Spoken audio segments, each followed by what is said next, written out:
Assalamualaikum warahmatullahi wabarakatuh.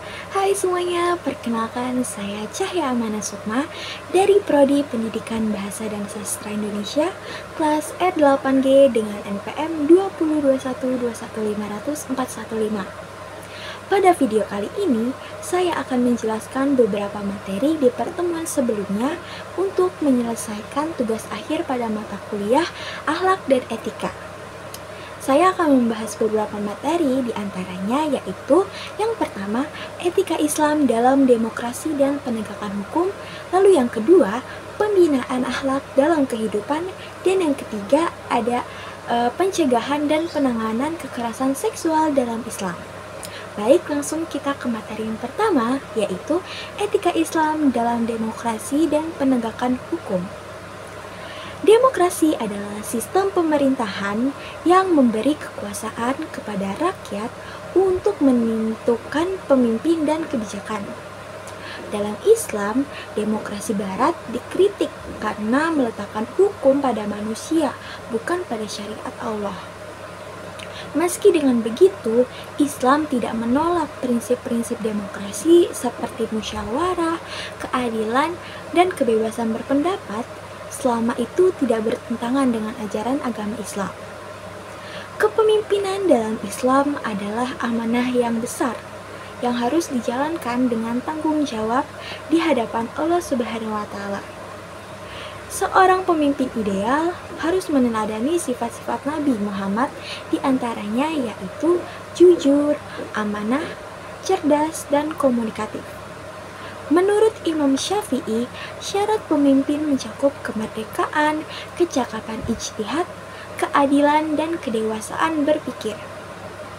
Kepemimpinan menuntut integritas moral dan kecakapan dalam bertindak. Penegakan hukum bertujuan untuk menciptakan keadilan dan ketertiban. Di Indonesia, tantangan yang dihadapi meliputi lemahnya regulasi, proses hukum yang lambat, dan korupsi. Lalu, rendahnya kesadaran hukum pada masyarakat itu juga menjadi penghambat, sehingga hukum sering terasa tidak adil. Islam menjadikan keadilan itu sebagai nilai utama dalam kehidupan. Keadilan tidak hanya berlaku dalam hukum, tetapi juga dalam ekonomi dan hubungan sosial. Al-Quran dan teladan Nabi menegaskan pentingnya keadilan untuk menciptakan masyarakat yang damai. Radikalisme agama adalah paham yang menolak keberagaman dan cenderung menggunakan kekerasan. Hal ini bertentangan dengan nilai Pancasila dan ajaran Islam yang menolak adanya pemaksaan. Penyebab radikalisme itu antara lain pemahaman agama yang sempit dan ketidakadilan sosial. Oleh karena itu, diperlukan pemahaman Islam yang moderat dan inklusif demi menjaga persatuan bangsa. Oke, baik, kita akan lanjut ke materi yang kedua, yaitu tentang pembinaan akhlak dalam kehidupan. Akhlak merupakan inti ajaran Islam dan tidak dapat dipisahkan dari iman serta ibadah. Tujuan utama Rasulullah SAW diutus ke dunia adalah untuk menyempurnakan akhlak manusia. Oleh karena itu, akhlak menjadi bukti nyata dari keislaman seseorang, bukan hanya tampak dalam ibadah yang formal, tetapi juga dalam perilaku sehari-hari. Akhlak menjadi pondasi utama kepribadian untuk kesuksesan hidup. Nilai-nilai seperti jujur, tanggung jawab, dan amanah sangat dibutuhkan dalam kehidupan sosial maupun dunia kerja. Masyarakat yang berakhlak akan menciptakan suasana yang damai dan harmonis, sedangkan masyarakat yang rusak akhlaknya akan mengalami konflik dan perpecahan. Di sisi Allah pun, kemuliaan seseorang diukur dari ketakwaannya yang erat kaitannya dengan akhlak. Di dalam Islam, akhlak itu dibagi menjadi dua, yaitu akhlak mahmudah yang terpuji seperti jujur, sabar, dan ikhlas, serta akhlak mazmumah yang tercela seperti iri, sombong, dan pamer.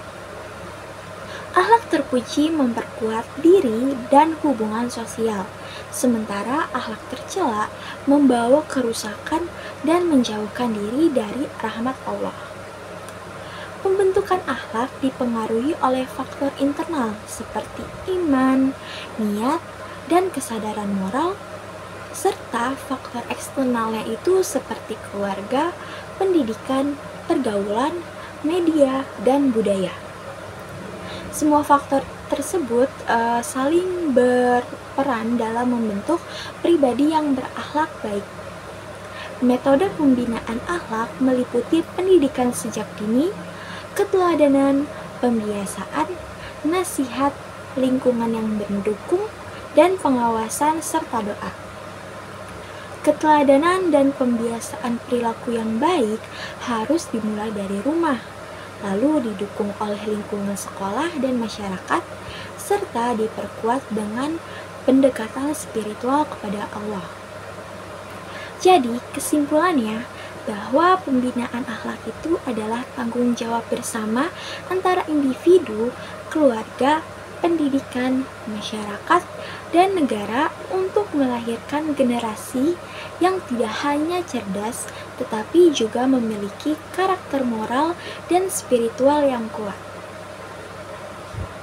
Oke baik, kita akan lanjut ke materi yang terakhir, yaitu tentang pencegahan dan penanganan kekerasan seksual dalam Islam.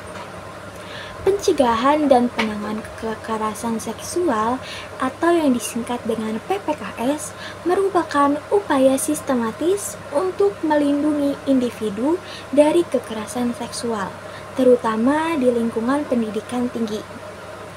PPKS ini bertujuan untuk mencegah dan menangani kekerasan melalui edukasi, pelatihan, kampanye kesadaran, serta penguatan nilai agama dan etika. Berdasarkan Undang-Undang Nomor 12 Tahun 2022 dan Permendikbudristek Nomor 30 Tahun 2021, pencegahan mencakup seminar, pelatihan, dan pembentukan satgas di kampus. Bentuk kekerasan seksual mencakup pemerkosaan, pelecehan, eksploitasi, pemaksaan aborsi atau perkawinan, hingga praktik tradisi yang membahayakan perempuan. Umumnya terjadi karena ketimpangan kekuasaan dan norma sosial yang patriarkat. Nah, sistem di hukum di Indonesia ini telah diperkuat dengan Undang-Undang Nomor 17 Tahun 2016 dan Undang-Undang Nomor 12 Tahun 2022 yang memberikan sanksi berat kepada pelaku termasuk hukuman penjara dan kebiri serta pemasangan alat pelacak. Namun, tantangan itu masih ada dalam perlindungan korban dan keberanian korban untuk melapor. Penanganan mencakup pelaporan, pendampingan psikologis dan hukum, serta rehabilitasi. Pendekatan pencegahan dilakukan melalui edukasi individu, kampanye komunitas, layanan kesehatan, dan penegakan hukum. Di kampus, pembentukan Satgas PPKS menjadi langkah yang wajib.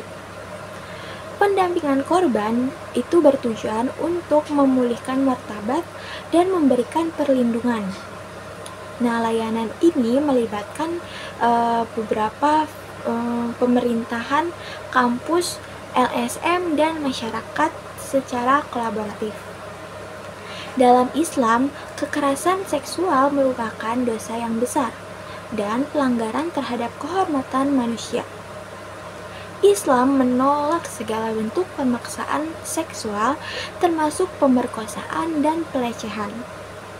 Dalil Quran Surat Al-Isra ayat 32 itu menegaskan bahwa larangan mendekati zina yang menjadi dasar kuat dalam menentang segala bentuk perilaku seksual yang tidak sah. Islam mengakui bentuk kekerasan seperti pelecehan, eksploitasi, dan pemaksaan seksual. Hukum Islam mengenal dengan hukuman hudud dan ta'zir. Pemerkosaan disamakan dengan zina dengan unsur kekerasan. yang dapat dikenakan hukuman cambuk, penjara, denda, bahkan hukuman mati. Jika pemerkosaan menimbulkan kekacauan sosial dan kehancuran kehormatan, dapat dikenakan dengan hukuman hirabah.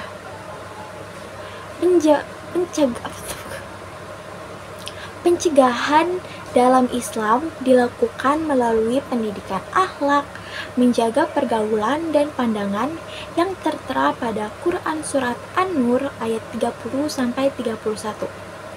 Lalu berpakaian sopan yang tertera pada Quran Surat Al-Ahzab ayat 59, serta menciptakan lingkungan sosial yang aman. Islam menekankan perlindungan, keadilan, dan pencegahan kekerasan secara menyeluruh. Baik, cukup sekian yang bisa saya jelaskan. Kurang lebihnya mohon maaf dan terima kasih atas perhatiannya. Wassalamualaikum warahmatullahi wabarakatuh.